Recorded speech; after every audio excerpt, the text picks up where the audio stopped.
The shocking death of a star. The whole world wants to know what happened, and every minute counts. Now, for the first time, go behind the crime scene tape.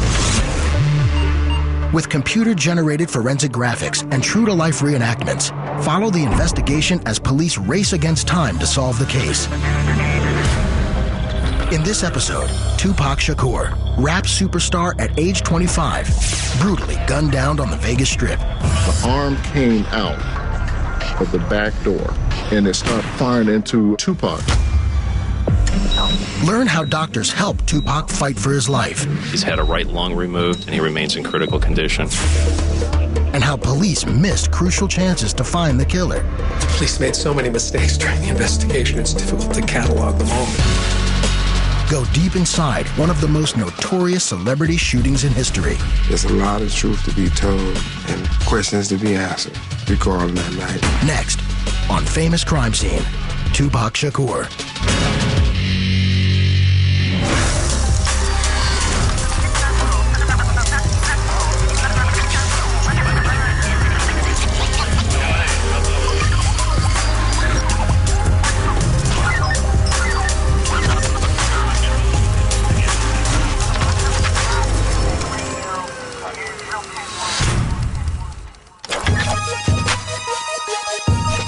It's September 7th, 1996.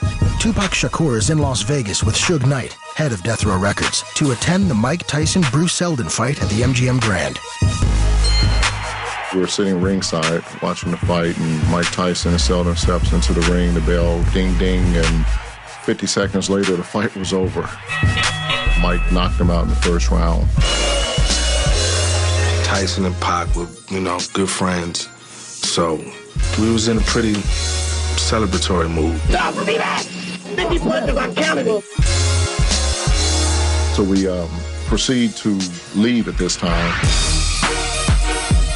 We're going down Las Vegas Boulevard trying to get to my club. At the time, it was called Club 662. We were directly behind Suge and Pac, and in our car was Frank, the bodyguard, and two guys. They were going to a party. They sort of were cruising to get there. They had some time. New York, LA, just the West Coast. I want the East Coast too. And these gals are in one car, and they turn and talk to them. He had said, "Hey, Tupac, where you going? Where you going?" And he was like, "We're going to the club over to 662. Go over there." The convoy hits a red light at the corner of Flamingo and Koval. Two cars stop in front of the vehicle carrying Suge and Tupac. Tupac's bodyguard pulls up directly behind. With Suge and Tupac focused on the women on their left, they don't notice the late model Cadillac pulling up on their right. So now it's completely blocked in, and there's absolutely nowhere for him to go. The arm came out of the back door, and it started firing into Tupac. Bang, bang, bang, bang, bang.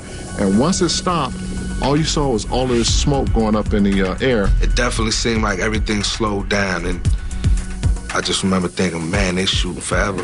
And the car just took off. I grabbed Pac, I pulled him down. I got shot in the head with I still got 45 bullets and inches to my skull. Shots fired. I repeat, shots fired. Possible victims. This unit in pursuit of vehicle. Need assistance. Leaving the vicinity of Koval and Flamingo, proceeding westbound. Two bicycle cops, they hear this boom, boom, boom, boom, boom, lots of shots fired. So they take their bikes and call for backup. I had actually jumped out of the car and ran up to the back of the BMW because I thought that they were dead. There was absolutely no way in the world that these guys were alive. They had to have been dead. Too many bullets had gone through that car. Well, to my surprise, the car made a U-turn. So I ran back, jump in the car, and make a U-turn as well. Hold on for me, Pac. Both bicycle cops take off and follow Suge. Meantime, Cadillac gets away without anybody knowing. Suge was jumping mediums and blowing his tires and frantically trying to get away. How that car was even driving is amazing. Okay, amazing. His car actually came to a stop at Las Vegas Boulevard in Harmon. And the center of the Las Vegas Strip became the main scene.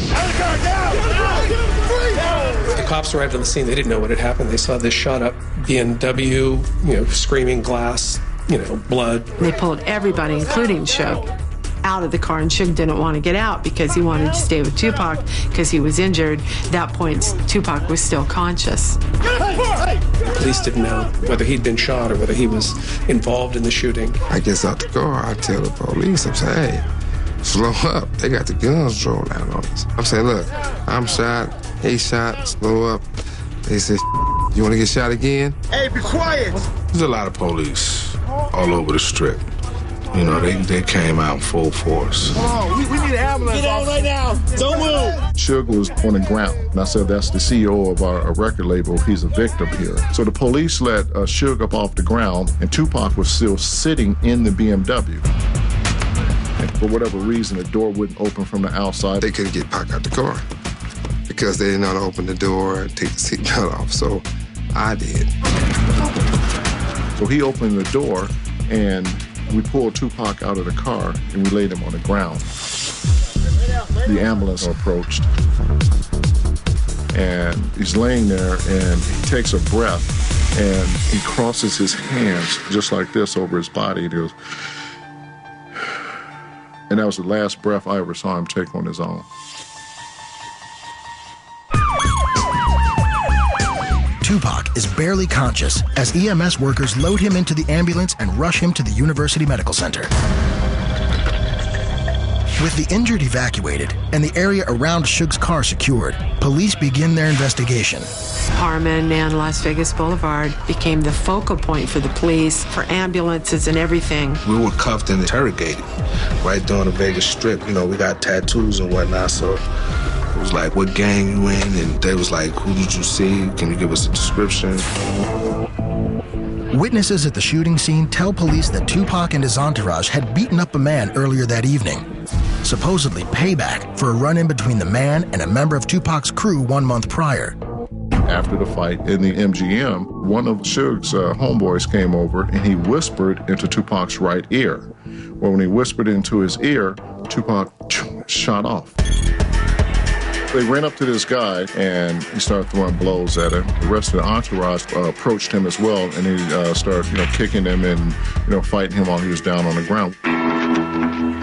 Suspecting this may have been the motive for the shooting, police speak with security staff at the MGM, but they can provide no details. Security did not take an incident report because the person they were kicking and stomping on, he said no, he wasn't going to press charges, and they didn't even know who the person was other than they had his first name, Orlando. All